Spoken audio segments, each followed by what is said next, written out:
Good evening, everyone, and welcome to the Burlington Township School District's third session of Critical Conversations in Our Community series.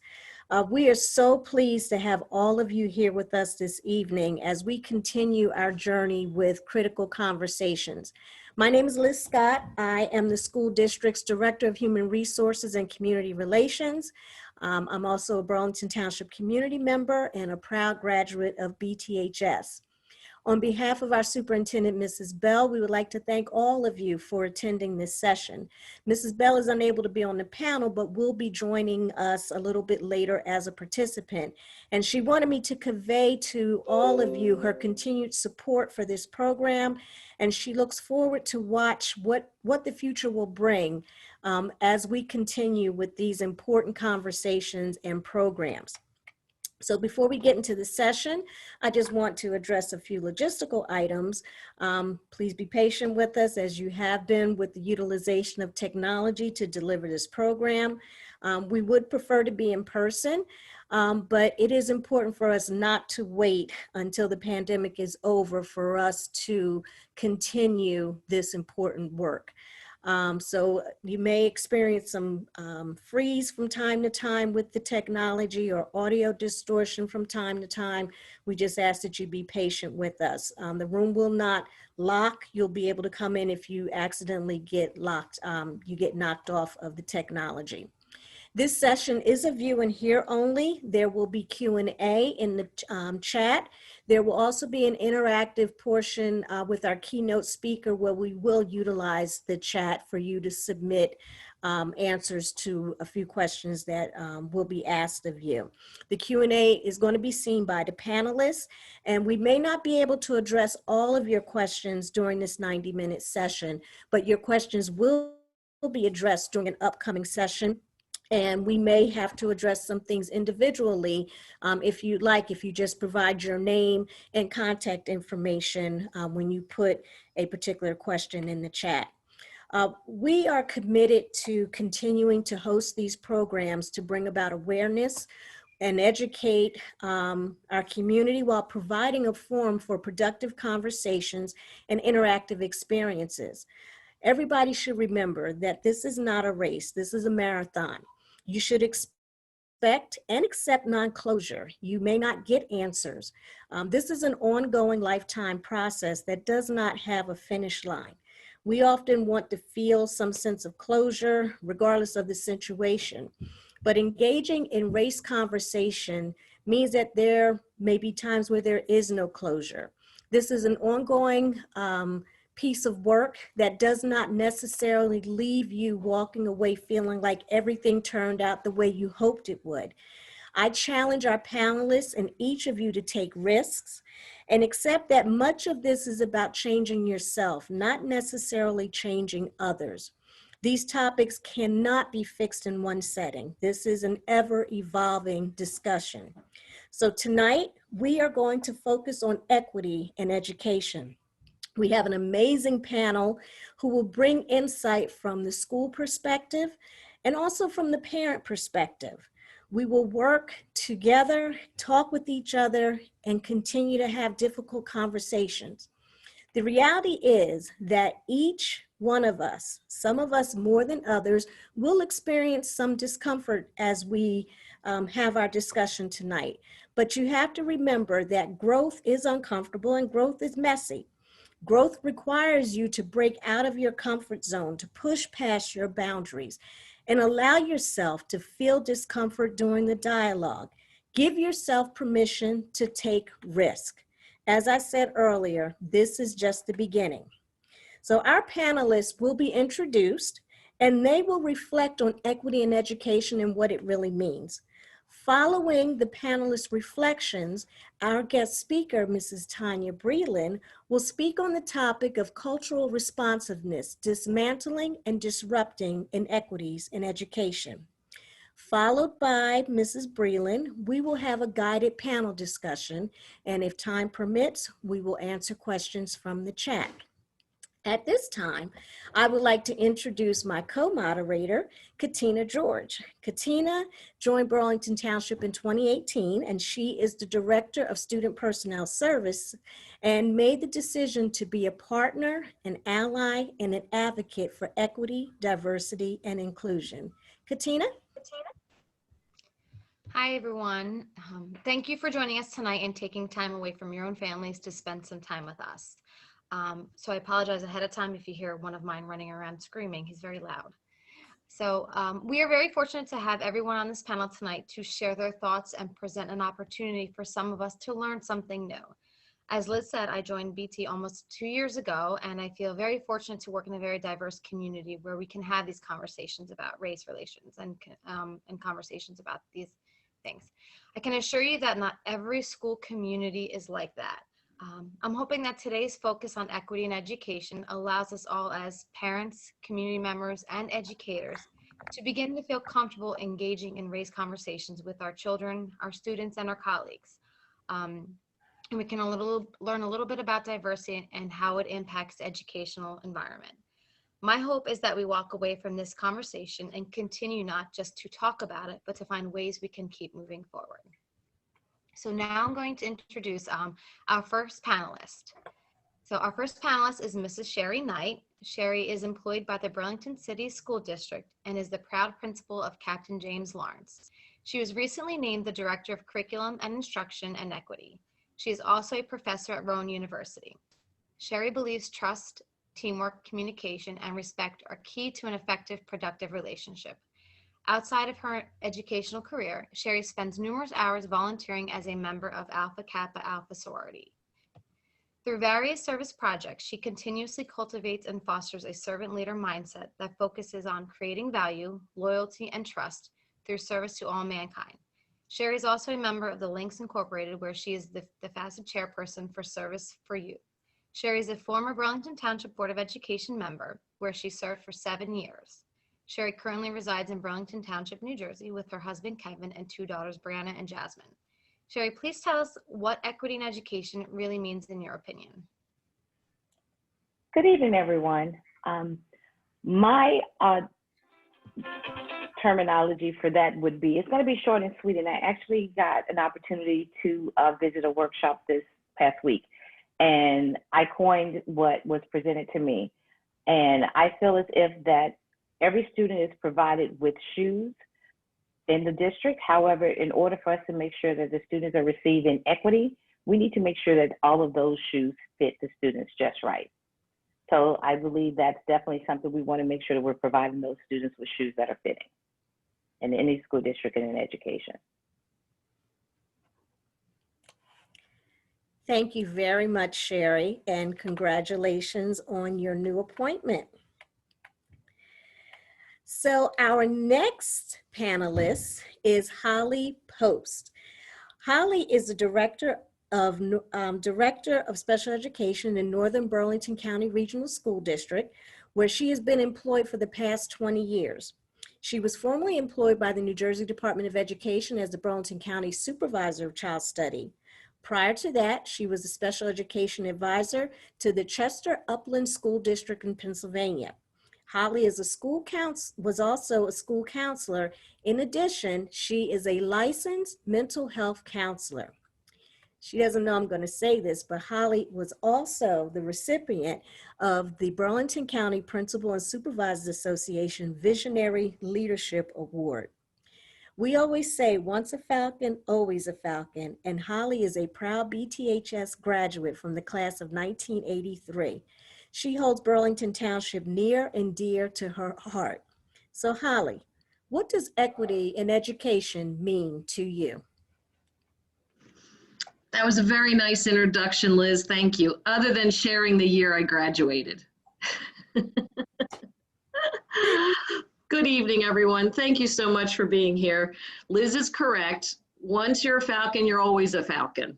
So I was really very happy to accept her invitation to be here with all of you tonight and talk about equity in education. It is a subject that is near and dear to my heart, especially considering that I've spent the last 34 years being involved with students with special needs. So equity covers a lot of areas. I think for me, equity in education really starts with the idea of fairness, of being fair, everyone having the same opportunities, and then providing your staff with the resources that they need for all students to be able to reach that common goal. You know, it's sort of the idea that goals and expectations are the same for all students, but it's the way in which they achieve those goals really depends on their needs, and being able to support staff to provide whatever needs those students have. You know, as we all know, there's many forms of inequity in public education: societal, cultural, socioeconomic, even staffing inequities. So I think to create equity in education, the focus really needs to start with creating a student-centered mission by the district, using data to guide us in determining where the achievement gaps are, evaluating our own implicit biases, allowing students to have a voice. And we have to expect that staff holds a growth mindset while they nurture their students. I know that sounds like a lot, but it really is doable. You know, I'm sure Tanya's going to talk about a culturally responsive classroom and how vital that is to provide equity in education. You know, I also think everyone in a school district has to pay closer attention right now as families struggle between, you know, we have parents losing their jobs or having to take leaves in order to be available for childcare, or trying to manage their own children at home who are doing virtual or a hybrid schedule. We're in some really unprecedented times in public education, as well as the political arena. There are so many emotions running high. We as educators really need to have heightened awareness and to ensure we're nurturing our students and providing equity in our programs and servicing all of our students. Thank you, Holly. That was great. So our next panelist is Tanya Douglas Morgan. She is a parent and a class of 1992 Burlington Township alumni and a U.S. Army veteran. So another Falcon. At BTHS, she was the president of Students United for Racial Equality, SURE. That was the acronym, and worked collaboratively to promote racial harmony. She holds a BS in Law and Justice from the College of New Jersey, an MS in Human Resources Administration from Central Michigan University, and an MPS from Cornell University in Industrial Labor Relations. With over 20 years experience in the public sector, Tanya has served as various professional positions, including pensions benefit specialist, benefits manager, AAEEO compliance manager, and employee relations administrator. She was also an educator in Camden City School District for 5 years and served as the school anti-bullying coordinator and PTA president. As a parent, Tanya believes that it's important for educators to have an awareness of cultural competency and to understand, communicate, and effectively interact with students and parents across cultures. Tanya, what does equity in education mean to you?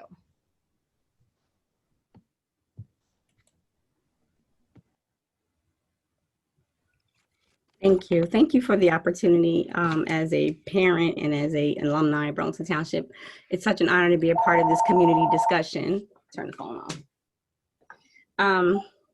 So as a parent, equity means that my child and every student has the support that they need to be successful. It means that there is an awareness of students' individual and differing needs, and an awareness of their environment and their different cultures. It means that there's an understanding of the unique challenges and barriers that individual students face.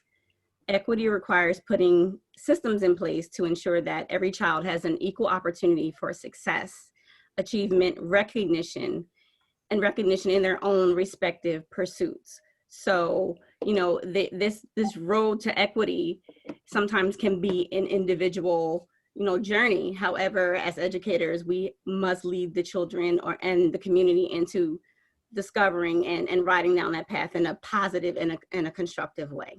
Thank you. Tanya, thank you so much. So next, I am going to introduce our keynote speaker for the evening. Tanya is someone that I consider not only a colleague, but a friend. And she formerly worked in Burlington Township and is a township resident. So Tanya currently serves the students and educators of New Jersey as the acting Deputy Assistant Commissioner at the New Jersey Department of Education, where she has a passion and commitment to strengthening teaching, leading, and learning using the lens of equity. She also leads the equity work at the department and spearheaded its statewide equity conference for the past 2 years, shining a light on the equity work happening in districts, schools, and classroom. Tanya enjoys entrepreneurship and has started several businesses over the course of her lifetime. She founded Teach Educators and Scholars Organization, an educational consulting firm that has provided consulting and training to educators and private tutoring to students since 2011. Tanya is a highly respected National Milken Educator Award recipient and educational leader with a lifelong mission to make a difference in the lives of others. She has authored 2 books, Fight to Make It Happen, 6 Power Principles to Fulfilling Your Purpose and Living Your Dreams, and Michaela Mitchell Moves Away. She is passionate about empowering and inspiring people to live their dreams and fulfill their purpose. In her career, Tanya served as an elementary school principal, curriculum supervisor, and middle and elementary school teacher. She previously served as the co-chair of the State Professional Learning Committee with the New Jersey Department of Education and has been a sought-after trainer, coach, consultant, speaker to school districts, individuals, educational, and other organizations across the state. She also taught in the NJXL program, preparing professionals for licensure to become school and district administrators. Tanya has learned some powerful life lessons from her professional experiences. These lessons informed her decision-making and ability to lead, train, and coach others. She takes great joy in being able to transfer knowledge and impart wisdom that is practical, invaluable, and life-changing for her audiences. It is my privilege and my honor to introduce to you Mrs. Tanya Breland. Tanya? Thank you, Liz. I didn't expect you to read all of that. You could have like just pulled out a sentence. But I'm really happy to be a part of tonight's conversation. This is a conversation that's very near and dear to my heart. And it really is the work that drives me. I'm most passionate about educational equity. So I'm going to share my screen and hopefully maybe Katrina can help me with time. Make sure I don't go over my time limit. So can you see the screen? Can everybody see the screen? Okay, great, excellent. So I always like to start these conversations off with norms. Now, Liz kind of read some off of the right off the top when she started this conversation. But I often like to start with these norms so that everybody has a common understanding. We're all on the same page and we are moving this conversation forward. It can be a very difficult conversation. And since you can read, I'm not going to read it to you. I'm just going to let you just take a look at this and understand what our purpose is tonight. And at the heart of it really is the student body, and that's the most important thing for us to keep in mind. And hopefully this is an opportunity for all of us to learn this evening and to grow together and to be able to share and exchange ideas that will help us to be able to grow. So here I would like to be able to have you use the chat, and because I'm sharing my screen, I actually can't see the chat, but perhaps, actually no, maybe I can. Maybe I will be able to do that. I have a question for you. How were you wounded by school? So that's the first question. And while you're writing the response to that question, and I do have the chat up, I can see it. While you're writing the response to the question, I'll share my own story. I didn't grow up in New Jersey. I grew up in the Midwest, and I loved school. I loved school from the time I was in first grade, kindergarten really, kindergarten, first grade. But by the time I got to second grade, I experienced what I believe was racism. Although at the age of 7, I had no idea what racism was, and I had not, I couldn't really, I didn't have the language to describe it. But I was in a classroom where there was a teacher who treated me differently than my peers. I happened to be the only Black child in her class. I didn't know why she was treating me differently. I didn't know why she would ignore me, why she would put me down, why she would, alienate me. I had no idea why that was happening. But what I did know was that I was the only kid that was different from the other kids. And so as a 7-year-old, I surmised that she must not like me because I'm Black. Although, again, I didn't know what that really meant, but I knew that she wasn't doing right by me. Interestingly enough, several years ago, I was visiting my parents who gave me a box of things from my childhood and said to me, here are a bunch of things from your childhood. I look at the box and going through all the items in the box, and there's a 2nd grade report card from that same teacher. And I'm looking at the report card, and everything that she wrote about me was negative. And so she really, what she did to me helped me as an educator never do that to other students. I never wanted other students to feel alienated, to feel like they didn't belong, to feel like they weren't a part of a community of learners, to feel like something was wrong with them. I never wanted that for my students. And I always held all of my students to high expectations and gave them opportunities to be successful. That's how I was as a teacher. That's how I was as a principal. That's how I am as a leader. And so when I ask you the question, how were you wounded by school? I'm just going to kind of just skim through the chat very quickly. Not being told you that you can go to college, not being treated fairly, that you would never make it through college. You didn't have the brains to do certain type of work assignments. The teacher laughing at you. And whenever I ask adults this question, I often get very similar stories. But what I also recognize is the stories that you tell about how you were wounded by school are some of the same experiences that students are experiencing right now in school. And so to me, that tells me that we still have a long way to go in our schools and our communities where students are still wounded. And what's really sad is oftentimes when I talk to adults, they can still be brought to tears based on something that may have happened 20, 30, 40 years ago. Because what we do to children is really powerful and really impactful, and it lasts a lifetime. So it's really important that we think about how we treat students and the environment that we create for students. I love to use this quote from the National Equity Project. And whether you are a parent or a board member or an educator or leader, I think this quote is really powerful. The role of leaders for equity, and when I think about leaders, just think about the domain that you're in, whatever that domain is. You don't have to have an official leadership title. But the role of leaders for equity is to make inequities visible, disrupt policies and practices that perpetuate inequities, and create and design ways of engaging in communities and engaging our young people so that everyone experiences a sense of belonging and thrives. This is really important. It's that, if you're going to be a leader for equity, it's important that you're not afraid to use your voice, to push the envelope, to make change where change is needed. So let's talk a little bit about the landscape in New Jersey.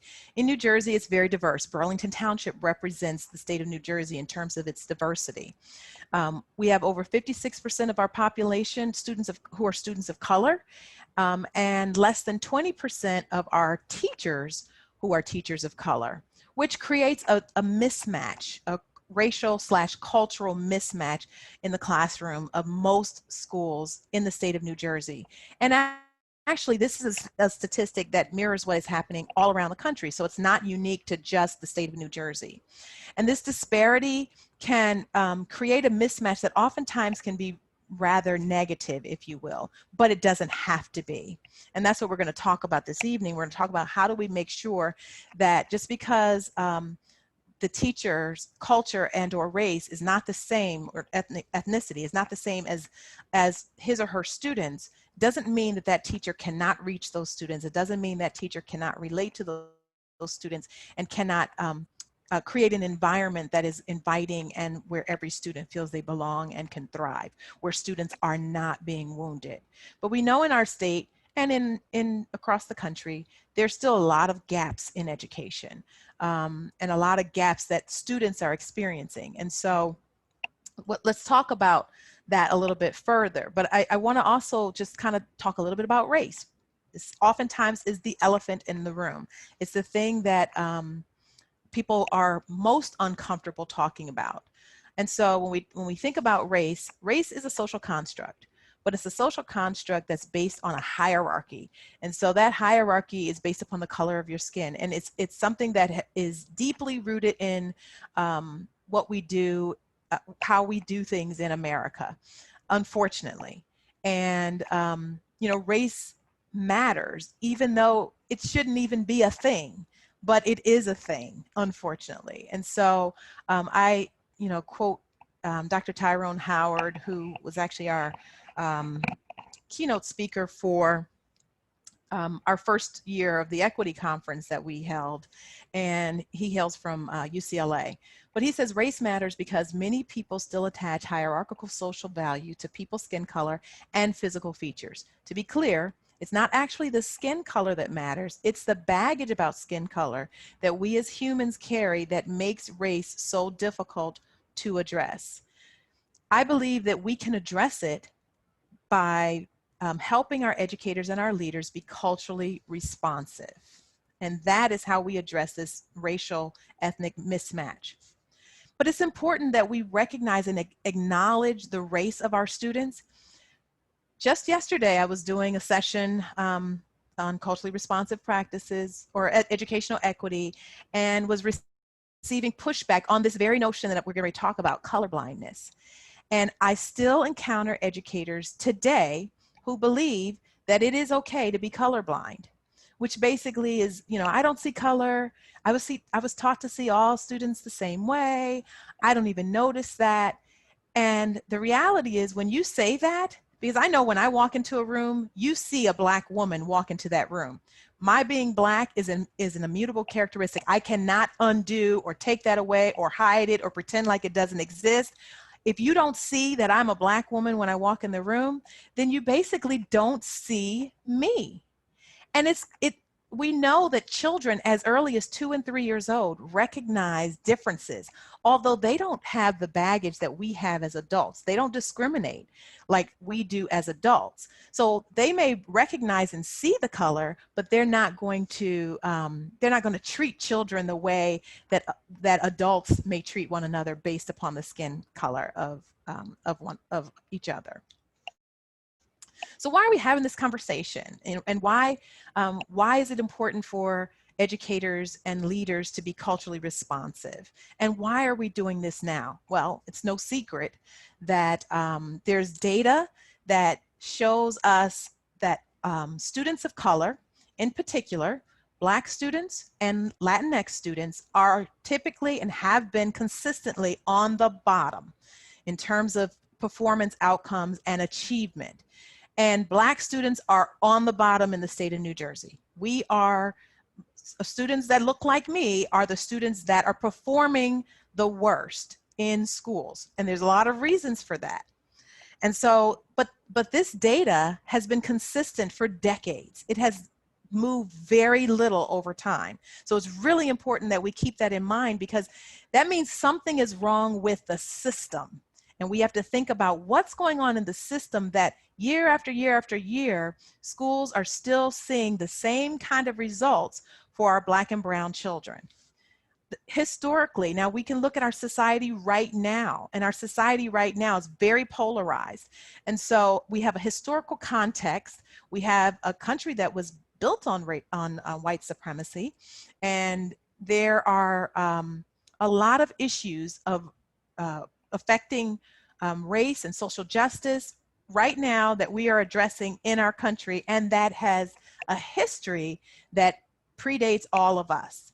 And so it's very important that we have this conversation. There are policies and practices that districts have in place that oftentimes are not fair, create barriers, may eliminate certain groups of students, and may not be fully inclusive. and or maybe creating situations that make it difficult for some students to succeed. Uh-oh, sorry. Taking me too far back. So what does equity look like in practice? And I'm just going to kind of run down a list of what it looks like. So it looks like we're being culturally responsive. It means that we are decreasing the representation of Black and Brown students in special education. We are increasing the representation of Black and Brown students in gifted and honors and AP courses. We are engaging our families and our students. We are addressing their social emotional well-being.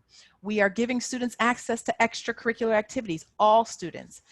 We are supporting our English language learners and our bilingual students. We're advocating for students who are historically marginalized. We're confronting social injustices and inequities. We're giving students what they need. And I think Sherry Knight may have said that, or maybe it was Holly, I can't remember. But we're giving students what they need. We're seeing their differences as assets. And we're going to talk a little bit about deficit thinking in a little bit.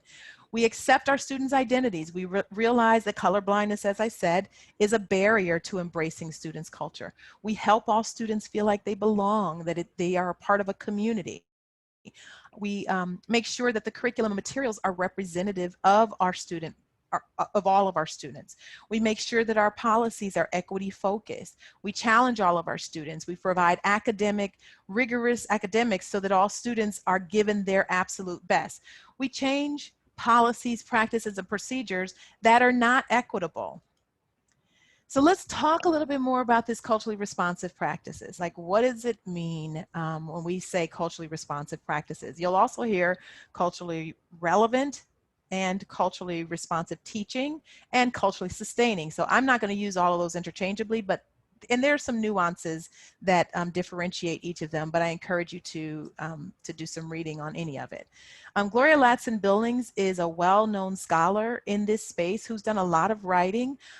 She's written a book called The Dreamkeepers. You're welcome to look at it. It's kind of a staple when we talk about culturally relevant pedagogy, but she describes it as a pedagogy that empowers students intellectually, socially, emotionally, and politically by using cultural reference to impart knowledge, skills, and attitudes.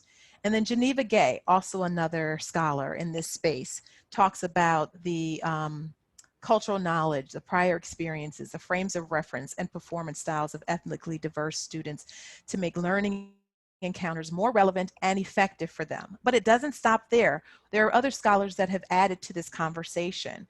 And so, you know, here's a group of scholars who look at culturally responsive practices, and they see it as something that examines the instructional philosophy and practice critically, both acknowledging and searching for the presence of historical forms of oppression embedded in the curriculum. Let me stop here for a second, because this is a piece that often gets overlooked when we're thinking about culturally responsive practices. A lot of times we think of it as just about the, you know, making sure that we pay attention to the culture of the students in our classroom and that we're catering to their needs.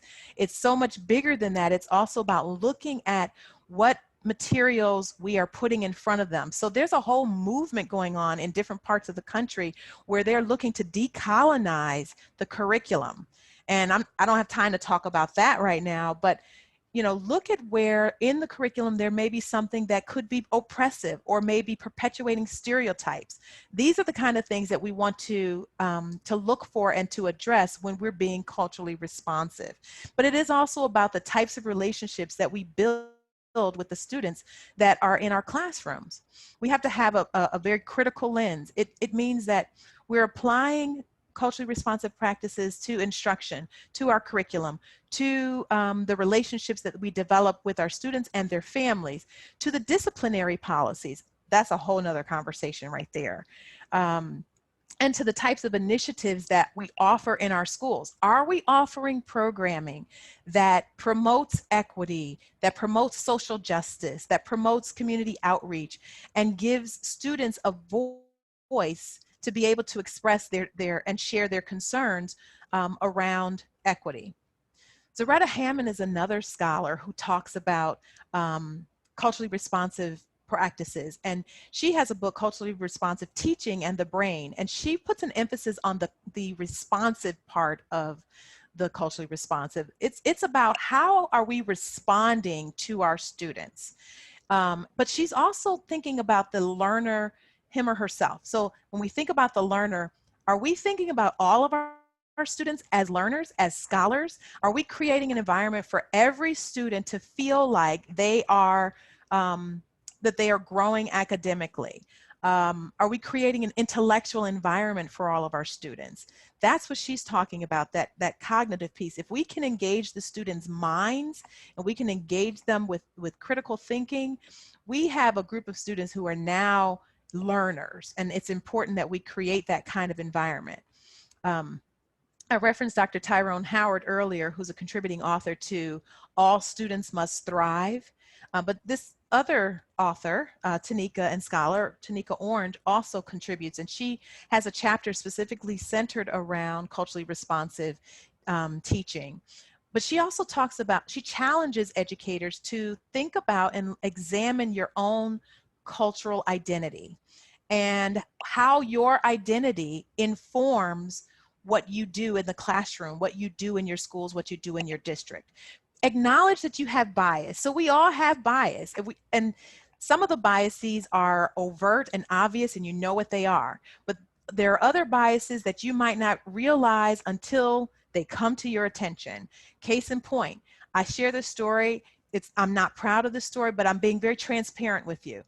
A year or so ago, mind you, I do this work, and I've been doing this work for some time. But I discovered a bias that I had and didn't know I had until I was in the midst of thinking it. And then I caught myself. I was calling the local nail salon. And as I'm calling the nail salon, who's owned by a Vietnamese woman, I remember thinking to myself, I hope the white lady answers the phone.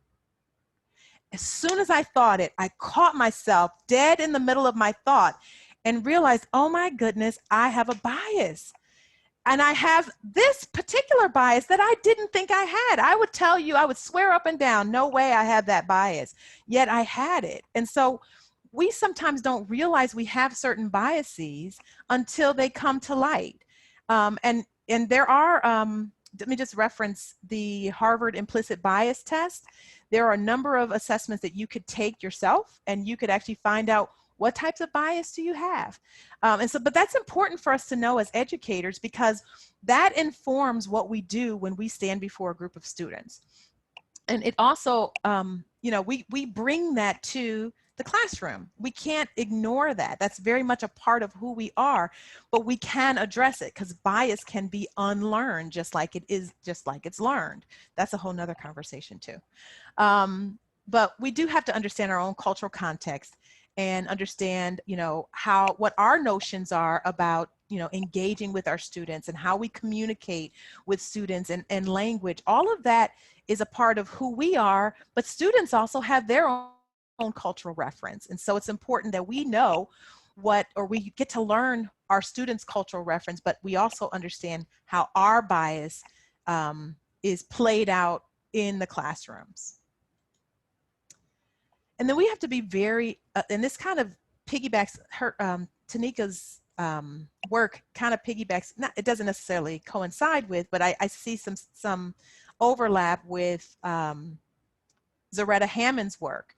And, in that she talks about how we have to help our students to be able to analyze and critique their socio-political context, which our kids are very capable of doing if we give them the room to do it. So we've got to create classroom environments where that type of dialogue and conversation is welcomed, which means if we don't share the culture and ethnicity and race of our students, it's important for us to then become allies, of our students, and to listen and to learn and to give students the space and the opportunity to be able to check out what's going on. They know what's going on around them. They can tell you before you ask them what's happening. And so we've got to build an environment. She also talks about being making sure that we are caring for our students. I have yet to meet an educator that doesn't care about their students, but that caring for is taking it to another level. And it's also part of the way that we interact and develop relationships with our students. So I go back to this question again that I asked at the top. You know, how do we become leaders for equity? Let's talk about that. We need to be equity literate. So being equity literate, that's a framework. There's another scholar named Paul Gorski, and you can look up his work. But he says that in order to be equity literate, you know, it's a framework that's built to cultivate the knowledge and skills that enable educators to be a threat to the existence of inequity in our spheres of influence. So wherever you find yourself, how can you address the inequities and be a threat to those inequities? So for example, here are a couple of questions that you can think about. What are some of the inequities that you have seen in your settings? And how can you be a threat to these inequities? And then how can you find partners to help you navigate these issues, especially if you're on the road to being culturally responsive and you're not there yet? When we think about equity literacy really is a lens that we have. Like, we all have a lens. And so do you have an equity lens, or do you have some other kind of lens? If you have an equity lens, it allows you to put equity and social justice at the forefront of the work that you're doing in schools and in the classrooms and in the community.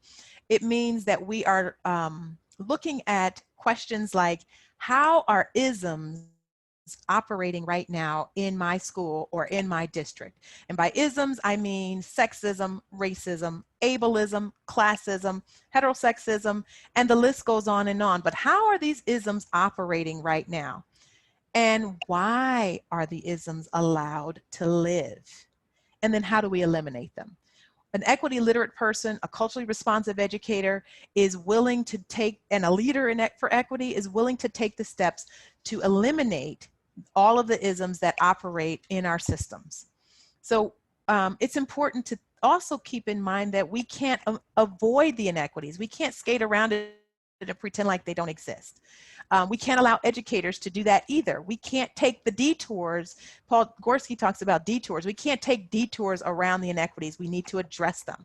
So if there is an issue, you know, like, it's not uncommon, and I'll get calls in my office from districts when they've had a racial incident, and, you know, and their response to that is, well, let's just celebrate culture in our district. And that is fine for some purpose, but it's not fine for addressing the elephant in the room if the elephant in the room is a racial incident. Alan Johnson, who writes a book about privilege, and off the top of my head, I'm like, can't think of the book right this second, but he says that the bottom line is that a trouble we cannot talk about is a trouble we can't do anything about. So if you're not willing to talk about the issues, then how in the world can you ever expect to solve the issues? And I think that's really important for us to keep in mind. So Gorski says that we have some abilities to be able to address, you know, these issues. We can recognize that, you know, the subtlest biases and inequities. We can respond skillfully to them in the immediate term. We can redress them and address them at the institutional roots. So I mentioned, you know, how, you know, the historical context behind, you know, some of the racial issues that we are seeing in our country and in our society today, but we can redress them by going to the institutional root, like digging deep to find out what's underneath that allows these things to exist in our districts, in our classrooms, in our communities. We can sustain equity efforts even in the face of discomfort and resistance, and that takes a commitment. But these are abilities of equity literate educators, and I would go so far as to say equity literate individuals. We can't be afraid to recognize the biases. When we notice a subtle bias in learning materials or in classroom interactions, such as like, you know, an example would be literature that doesn't reflect diverse populations, and students may be separated in the literature by gender or ethnicity. We have to be willing to recognize it and address it. It doesn't mean you have to throw that out, but it does mean, how are you going to teach with that in mind? How are you going to work that in and help the students to be able to recognize the socio-political pieces and analyze what's going on and critique what's going on in particular text? Look at the ways that your policies and your practices can disadvantage certain students, either intentionally or unintentionally. So, you know, are there certain students that you call on for educators in the classroom? Or are there certain students that only get picked for certain things in the school or in the district? These are the kind of things we have to shine a light on. You have to reject the deficit perspective, that outcome, that produces an outcome of inequalities. For example, test score disparities. They're not the fault of the students who experience poverty or are or based upon the student's color or anything else that reflects a marginalized group of students' identities. And I have to use the example of when I was a principal, I was in a school that was high needs, and I remembered that there were, one of the first things I had to address, that the teachers would say things like, well, these kids aren't able to be successful because their parents are poor, or because their parents didn't finish school, or because their parents aren't active in the school community. All of those were the kinds of excuses that they would make for why their students couldn't be successful. But ultimately what they had was a deficit mindset and deficit thinking. And deficit thinking, you know, promotes a deficit narrative where, you know, there's a belief, there's an ideology that the student's performance is tied to their identity, their racial identity, or their family situation, or their poverty, or whatever. It doesn't consider how the system contributes to their inequities. We almost forget that. We ignore that. We act like that doesn't exist, or that it has no impact. But we know from research that it does. Deficit thinking doesn't consider the barriers or the biases or the stereotypes that exist and create inequities. Deficit thinking responds to disparities with a strategy, well, we just have to fix these kids. If we could just fix them, you know, then, you know, everything will be all right. We don't fix people, we fix systems. And that's really important to keep in mind.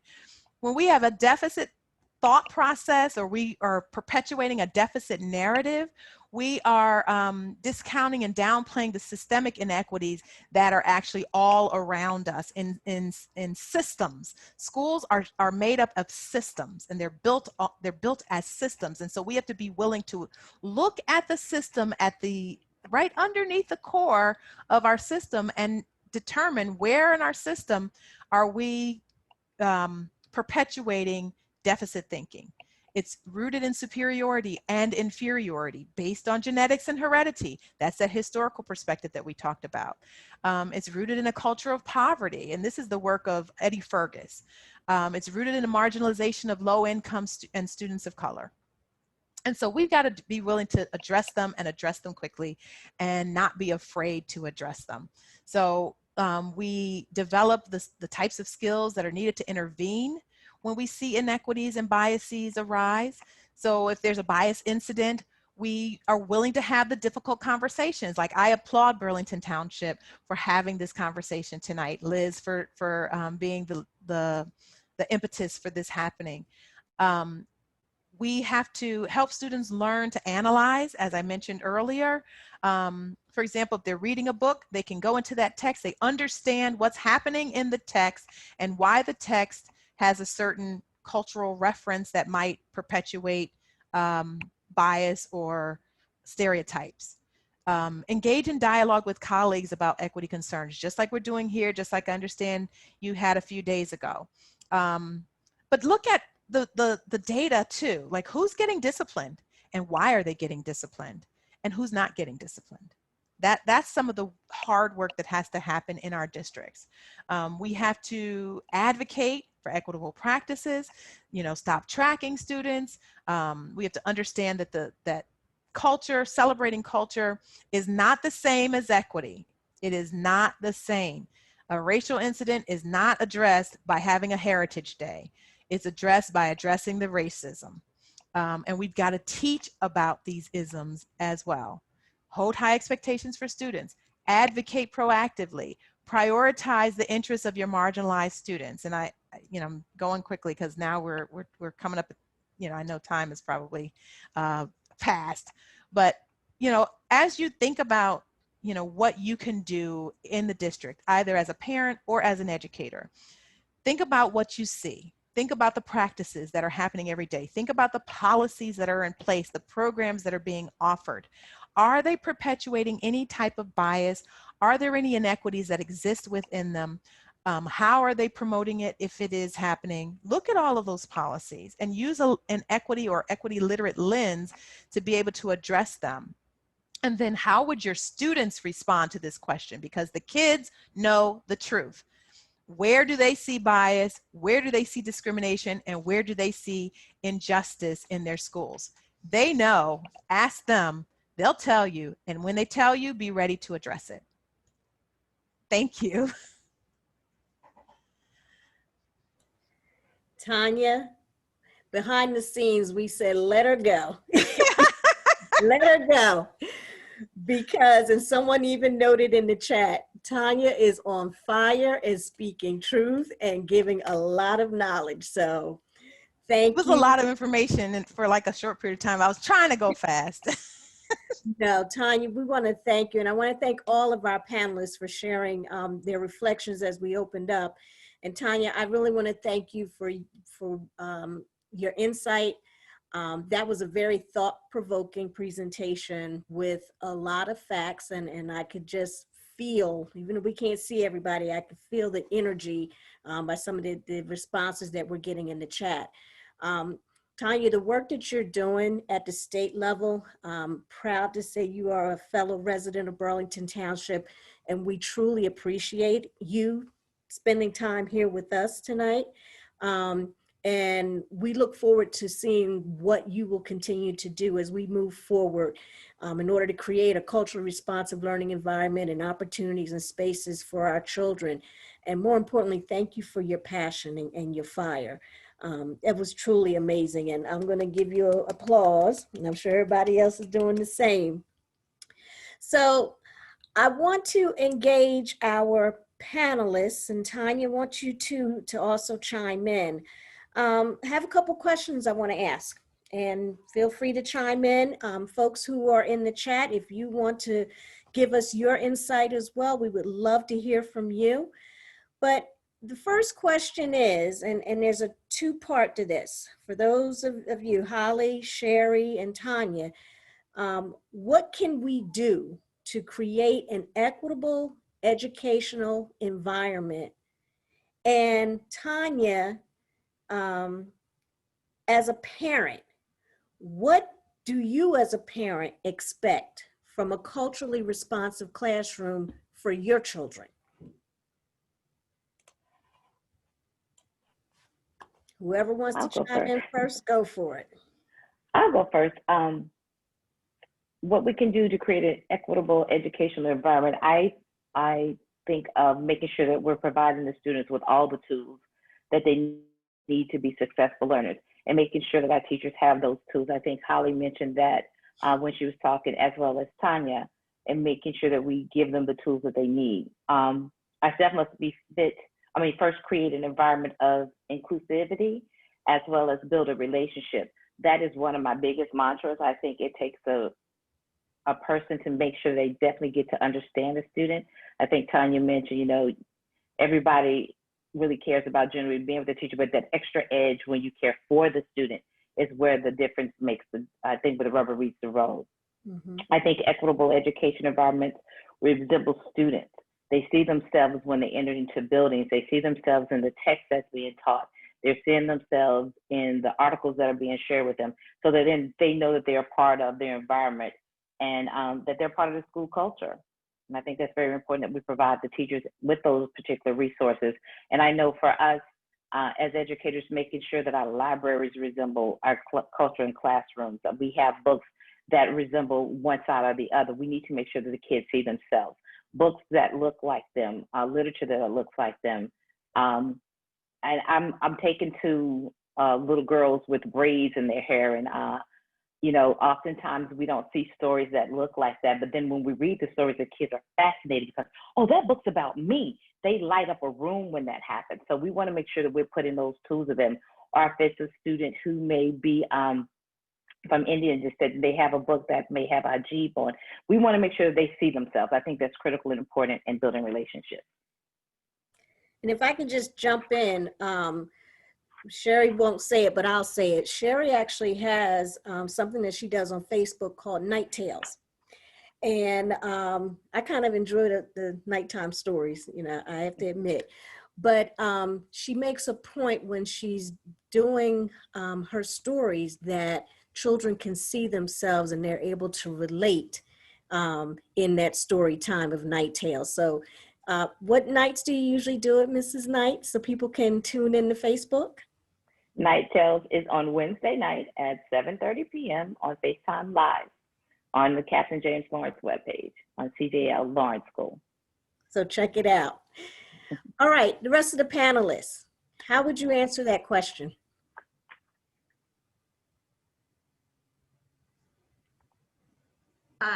When I think about that, I think about the schools have to be willing to take a really critical look at their philosophies around education. And what is it that we value? You know, is building authentic relationships with students a priority? There are such simple things as learning students' names, eye contact, body language, your gestures, your expressions that can convey a positive message. But again, it seems so simple, but is it done and is it valued?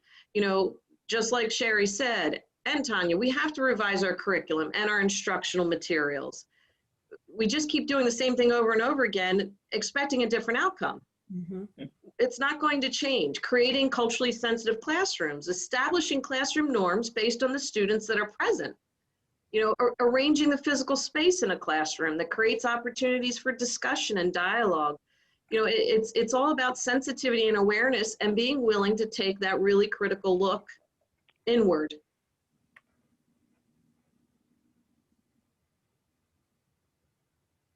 As a parent, I think it's important that that we ensure that our teachers and support staff and actually all employees in the schools maintain a constant awareness of diversity and inclusion and what equity means, and model those practices and concepts throughout the day. I think it's important that this conversation continues and it's transparent in everything that teachers do in communicating and engaging students.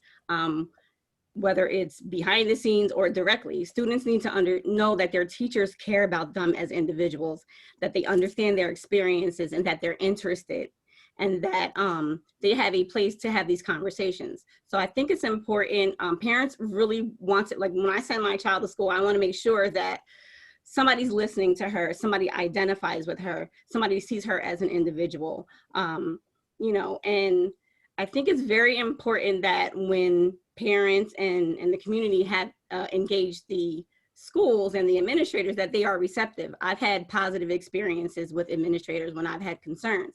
And one of the key, you know, one of the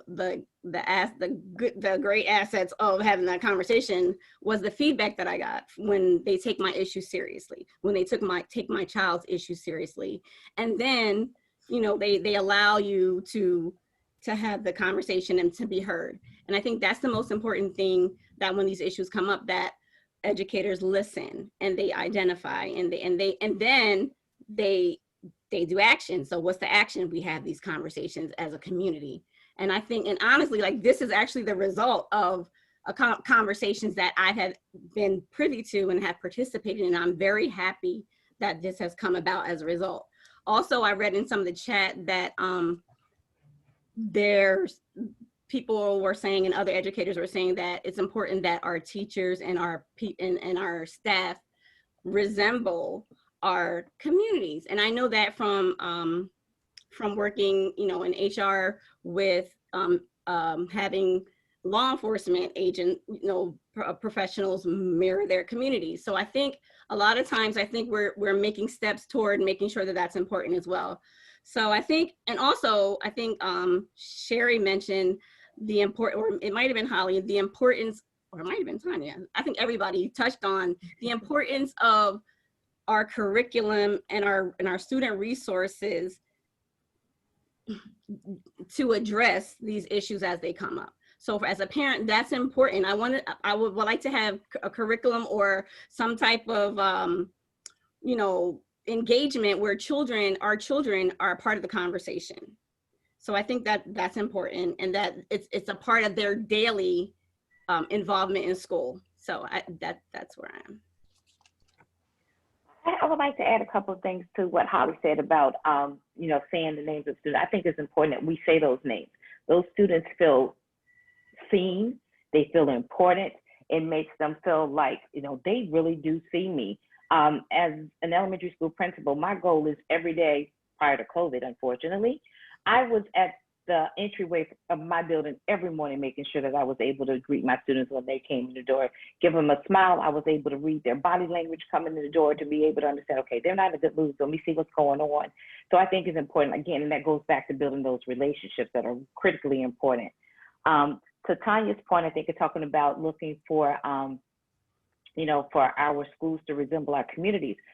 I must say, as being in the field of education and seeking and going to job fairs, it's hard. It depends on, particularly when you're looking for minority candidates, it's very hard. Where you're looking for Latinx members of your staff, if you're looking for men, if you're looking for African American, it's very hard. Some of those fields, and they're few and far between, and everybody's after them.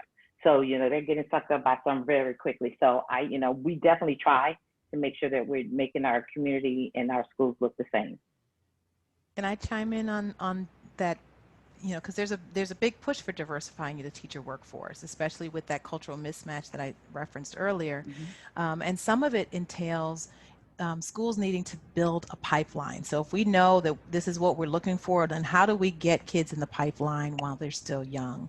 And we have to create a teaching environment and make teaching attractive to students. And, there are programs, and I don't know if Burlington Township still has this, but, like the Future Educators program, do you guys still have that? Yeah, those types of programs, where you're recruiting students of color into those programs, so that those are the kids that come back when they finish college, they come back and they teach in your community or in the community that they grew up in. That's really powerful, but we have to kind of create that pipeline for students and to attract them into the profession. But teachers have been beat up for a long time, and it's like it's not that attractive, and so we've got to change the narrative as well, that, it's a really valuable, important job, and everybody becomes what they are because of great teachers. So we just have to, remember that and push that. And, I have to say, in Burlington Township, we are looking at these things. We are trying to address them. We're working through our media centers and looking at our book collections. And again, it's important for us as a district because Burlington Township's diversity is unlike most districts. We have 50% approximately students of color, and you don't find that that diversity in a lot of schools. So we are definitely trying to address that. And I also want to speak to what Sherry said in terms of trying to find candidates of color. It is very, very difficult. Sherry and I sometimes, we go back and forth, in terms of trying to find different candidates and fighting to see who's going to get the person first, me or her. But it's a task. And one of the things that I'm hopeful that we can do is start to talk to our students, because that's where it begins. It begins with us having conversations with our students at a young age to bring about a love for wanting to be a teacher and bringing about the information that they need to get there, and to encourage and foster that interest as students move through high school. So it is something that, with all of us as a community, we can work together to try to increase those numbers so we can increase the diversity that we have within our schools. And I think Tanya hit the nail on the head too. I know some of the colleges and universities are focusing on that pipeline. They're trying to make sure that they're putting programs in place. We had an opportunity, I won't name the university right now, but to partner with a university and possibly putting together a program through the United States Department of Education, where we will be doing exactly that, where they're going to be bringing college professors into the building and working with our students to be future teachers. And I think that's a great way for us to segue into creating mobile culture so we don't have a teacher deficit in the future. Absolutely. Liz, I have a question for Tanya, because as a parent, and I'm looking at the teacher, because when a parent like me comes in and I'm ready to have the conversations, how do we support our teachers to help them be successful in having the conversations? Because, you know, or what supports do we give our teachers when a parent like me comes in and I'm asking these questions, like what's going on with my child? Mm-hmm. I feel like sometimes it can be an attack, and the teachers aren't prepared to address it or even understand. So I recognize that as a parent, Mm-hmm. and I would like to, you know, to offer strategies to empower teachers as well. I remember having an incident with my daughter when she was in, I believe, kindergarten. We didn't live in Burlington Township at the time. We lived in North Jersey. And there was an assignment that was given that was very culturally insensitive. And I went to the school and, you know, met with the teacher. And I really just, you know, spent some time trying to enlighten her on how this was not a fair assignment for a student of color. And, you know, it was a very good conversation, and she thanked me, and she was a much older teacher. And she thanked me for the conversation, and she changed the assignment because she had blind spots. She didn't realize that, you know, this was something that had some type of impact on her students of color. And although there was diversity in that district, the larger percentage of students were white students, and this was a white educator. And so I think that as a parent, we can have those conversations and create a safe space for the educator to receive what we're saying, and that we're sensitive to them potentially being defensive. And you know, this is a fine line too, because there's also a level of frustration that comes as a parent when we're in these kind of situations, because we feel like the educator should take the responsibility to learn about their students' culture, and they should. It is incumbent upon educators to educate themselves about, you know, how they can be culturally responsive, and, you know, what can they learn about each of their students, and what's unique about each of their students, so that comes out in the way that in the lessons that they design for their kids. And it's not always easy, and sometimes they're not there yet. And also, you know, having grace, which, you know, we may or may not do well sometimes, but having the grace to be able to extend to that teacher and say, hey, I want you to understand from our perspective. And, you know, if the teacher is so resistant to adjusting, then you got to go to the next level at that point. You know, use your voice. This is an opportunity to use your voice. Like, that's where the, you know, the school administrator comes into play. If for some reason the school administrator just wants to ignore it and pretend like it doesn't exist, there's a school board, you know, and so you have recourse as a parent, and you have a voice. And I just say, you know, use it and think about how you can use it effectively. All right, Katina, why don't we get into the next question? Sure. As I'm listening to this conversation, my brain is turning a lot as far as what I can do with my counselors to help with this movement. So Tanya, don't be surprised if I end up reaching out to you for some advice and some tricks. So that's going to move me on to the next question. So how do you recommend we as parents or educators, even just community members, dismantle and disrupt the inequities that we see in education today?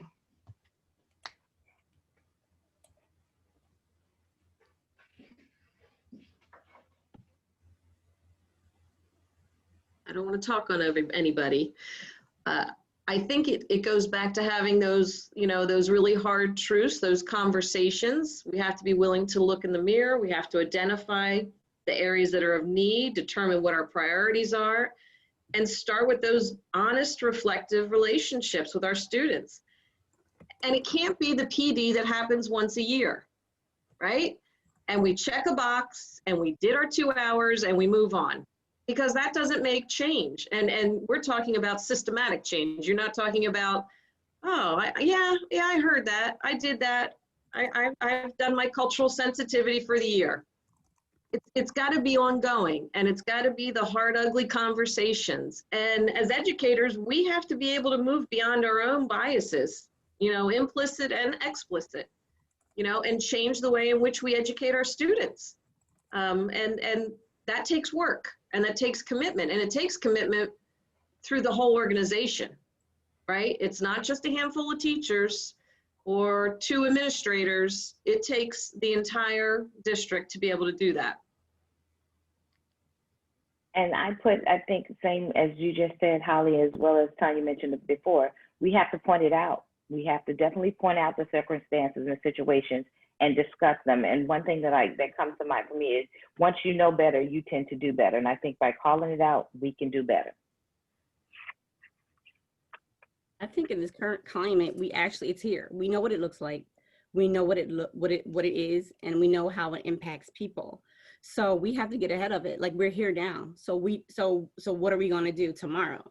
In the past couple of years, everything that was under the rug has now come to light, and it's in our schools, and our children feel it, and they know and they understand. So now that we know that they know and that it's here, let's start the process of helping them address it and deal with it. And that's going to involve the conversations, calling it out when you see it. And where do you go next? Like, would it be helpful for students to have groups to start talking about, you know, what's going on in the country? We have students who are impacted by comments in the media about their race, about their religion, about their hair, about their intelligence. So what are we doing for those students when they come in the classroom and are looking at their teacher like, well, does she feel that way about me as well? I know that's a real feeling for some of our students right now. So we need to do these things in our community, but we also need to have practices and programs and activities in place to start really digging into it and not pretending that it doesn't exist. It's here. We know what it looks like.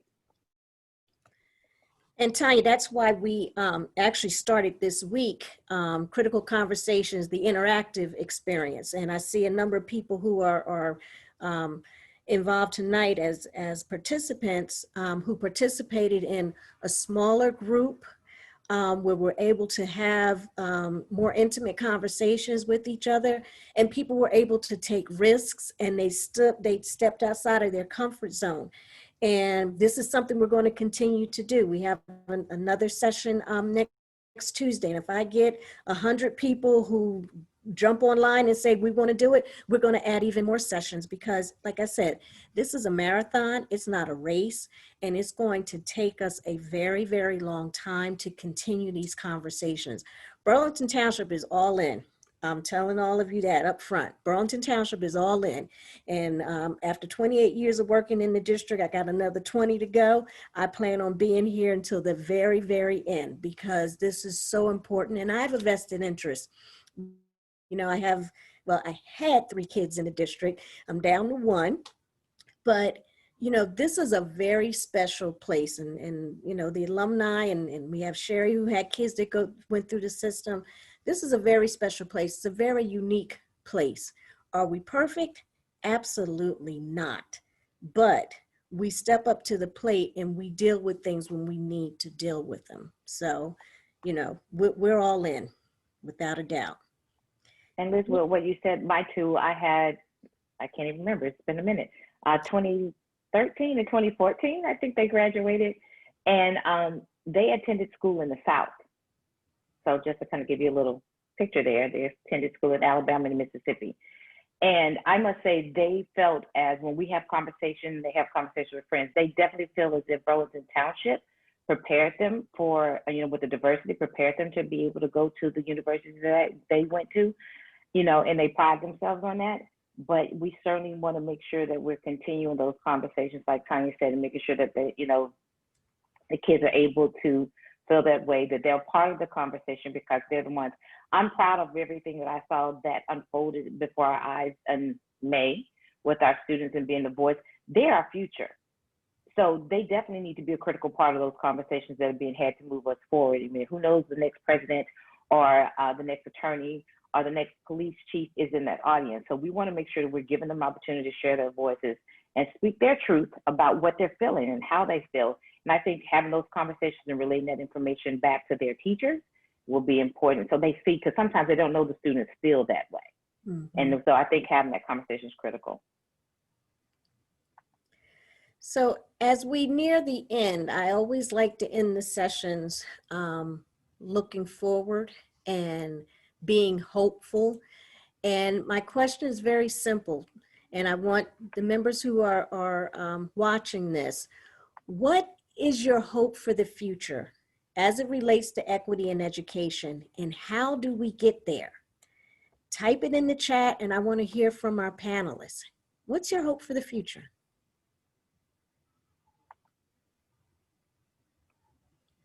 I'll go. Go ahead, Sherry. My hope for the future is that everyone understands that all lives matter. And we need to provide students with every possible resource for them to be great, allow them to travel, explore, and engage in learning opportunities by any means necessary.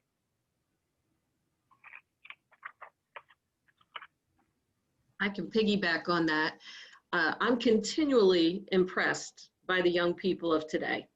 You know, they see the world in a much more global perspective, and they're passionate about injustices in our society. You know, my hope is that they make the change, they force the issue.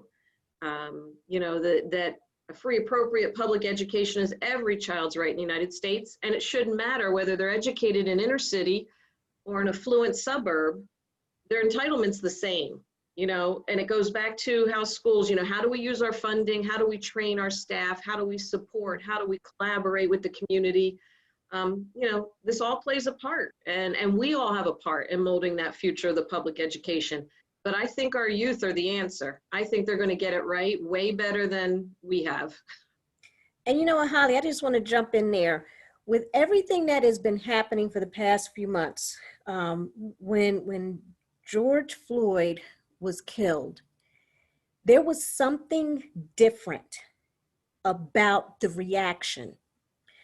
And I think that difference came in watching the youth and how they just plugged all in and said, you know what, now it is time for a change. And it just feels so different in my opinion. It felt different, and things have not stopped. Things are still happening. I'm in communication with our 3 students who put together the protest here in Burlington Township. They are passionate, they are on fire, and they contacted me, Ms. Scott, what's going on? You know, what's next? We want to do something. And you know what? It's up to us to just continue to nurture that and just help that fire continue to burn. I think, Liz, I think that what really stood out at that time, and I pondered in my head what made this different. You know, I've been trying to think about it and had conversations with my husband in reference to. And I think because we were stay at home and we weren't running in and out, so we had nothing to do but watch TV. Yep. So, and it was in the news and in the media so much, we had no choice but to face it head on. And I think it brought a lot of light, and it definitely gave our youth an opportunity to say, wow, that really happens. They're not running to track practice or basketball practice or, you know, to the soccer field. They were tuned in and focused. And I think that made a big difference in putting us where we are now. Oh yeah, absolutely. And I've heard people say, you know, oh my gosh, I can't believe this is happening. But as an African-American woman, I'm like, this happens all the time. This isn't anything new. What's new, like you said, Sherry, is the attention that's being paid to it. And it's important. So the rest of the panelists, what other comments do you have about that question? What's your hope for the future? How do we get there? I would like to see our students gradually at the lower grade levels to start actually having these conversations and leading these conversations within the school and giving them an opportunity to use their voice and let them know that we support and encourage them, that we give them that platform, that and teach them how to become critical thinkers and effective speakers, and to identify the issues. I think, and I think if we start early, once they get to like high school, then these conversations will have been had. There will be an understanding, and by the time they graduate, they will understand like how they can make changes in the world. Yep. You know, are the ones that led the march, they're going to make a difference somewhere. Absolutely. And so we need to start cultivating that in the earlier grades. So I'd like to see that in our future, because we're raising and we're building future conversationalists, future change leaders, you know. So I think that's very important to start at the younger grades and start building up this conversation so that they can take it beyond. Mm-hmm. So I do have to say, the next critical conversation is no adults allowed except for the police department. And I want to give them kudos because, one, they helped us out with the platform. It's been a horrendous day for trying to get this going. But I see Bruce Painter is on the call, and they are actually going to have critical conversations, real talk with our students next month, where the officers are going to go in a room virtually, and we're going to have members of our equity team facilitating conversations so that that dialogue can happen. And they're going to talk about, you know, the kids have asked about, you know, well, can we talk about what to do when you get stopped? Well, they're going to be able to ask those questions in the conversations that they're going to have. So we're really excited that is going to happen. And then I would love to see all that has been already said, and I would love to see an education staff that is truly culturally responsive to the needs of all of our students, and that we no longer see gaps in achievement for Black and Brown students, and that we have a community that is unified and an example to the rest of the state and the rest of the world, and that this catches fire everywhere. So those are some of my hopes for the future. I want to address something that popped up in the chat about addressing microaggressions. And actually, there's another program that I put together that addresses microaggressions, and we actually started to dabble a little bit with the staff about that. And there's going to be further training on it that's going to be available not only to the staff, but to the community as well. So we will definitely be looking deeper into microaggressions after we finish the series that we have going on bias. So thank you, Alicia, for mentioning that. I'm trying to see what else we have here in the chat. Well, I have to tell you, ladies, you are all getting lots of kudos in the chat. So we're at 7:30. I want to give each of you an opportunity to say something as we wrap up before Katina and I bring closure to our time together. So why don't we start with Sherry? You're muted. Good, you didn't hear what I just said. Perfect. Nope. I'd like to thank you all for the opportunity to be here. As a resident for 24 years in Burlington Township, I decided to make this my home because I did enjoy the diversity. I had an opportunity to work in the school district for 7 years, so I have that experience as well. And being a board member in this diverse town has been an awesome experience for me. I look forward to us moving forward. And as Tanya stated, you know, perpetuating only growth from here, making sure that we're providing cultural responsive teaching in all of our classrooms in the state of New Jersey, and ultimately catching fire to the other states around us. But, you know, definitely appreciate the opportunity to be able to speak to our community members tonight. I hope we sparked some interest in you and having those conversations that may be difficult with your teachers that we mentioned as well. And moving forward from here, we can only grow. Thank you again for the opportunity. Thank you, Sherry. Holly?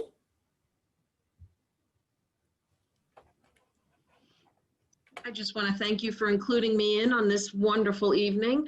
I have to say I'm really, really proud of Burlington Township for taking this on and being willing to have, you know, conversations that are hard and looking to make changes that are going to be an improvement, you know, for your community and your students. There are many districts, you know, across the state that don't want to do this work. And so kudos to you all for being willing to really do it and putting yourself out there. I think it's a wonderful growth opportunity that is needed. I think, and I'm sure Tanya could agree with me, but won't, that it could start with the Department of Education and work its way through every, she's nodding her head, every district in the state. So you're ahead of the curve. You're taking on the curve. You're willing to knock the ball out of the park. And I think it's wonderful. And I greatly appreciate you inviting me to participate. Thank you, Holly, and thank you for saying yes and taking my call when I reached out to you. I appreciate it. Anytime, Liz. Tanya, our parent and alumni. Yes, I'm gracious for the opportunity as a parent. It's important to be a part of the conversation as a parent. And I'm grateful that when I've been a part of the conversation that, you know, that it has been received very well. And again, that changes actually happen. So I would like to encourage parents to continue to have these conversations in a positive and meaningful way. And when you have these conversations, come with solutions, come with an understanding ear, come with a level of forgiveness, you know, be understanding of that everybody is not there yet. Like Tanya said, everybody's not there yet. And try to help be a part of the solution and give people an opportunity to change. So I'm grateful to be a part of the change process, and I'm grateful that the conversations have begun and that they are becoming very effective. Thank you. Thank you, Tanya, for saying yes too. And our keynote, Tanya Breland. Thank you, thank you, thank you. Thank you, Liz, for just, you know, your willingness to take this on and to lead these efforts in Township.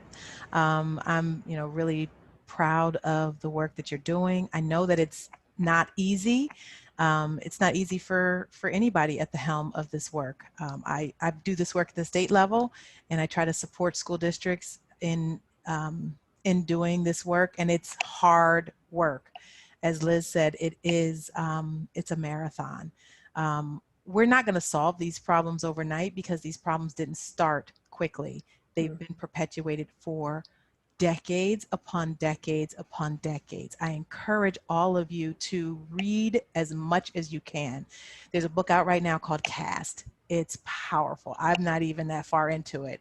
But that's one that you should check out. And there's a whole bunch of books and materials. And I just want to encourage you to just, you know, saturate yourself and learn as much as you can so that we can create a community that that our students deserve to live and experience in school. So thank you so much again for this opportunity to be here tonight. Thank you, Tanya, and we will definitely be calling upon you. We reserve the right. Absolutely. Katina, your final thoughts. I definitely will be calling Tanya. In a heartbeat, I will be. But I did want to say that I hate what brought on having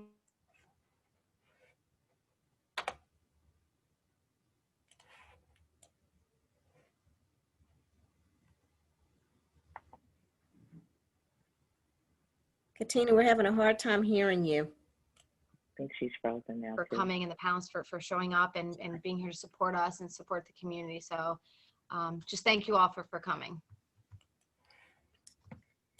Thank you, Katina, my partner here. So we want to thank everybody for joining us on this journey, running this marathon with us. I want to thank our panelists for saying yes.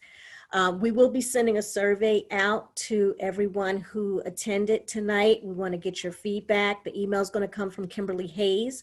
And I want to challenge each of you with some homework. Sign up for the interactive experience.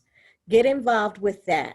Also, mark your calendars. There's going to be another Burlington Township Police Department Social Justice Town Hall virtually on Wednesday, November 4th from starts at 6 o'clock.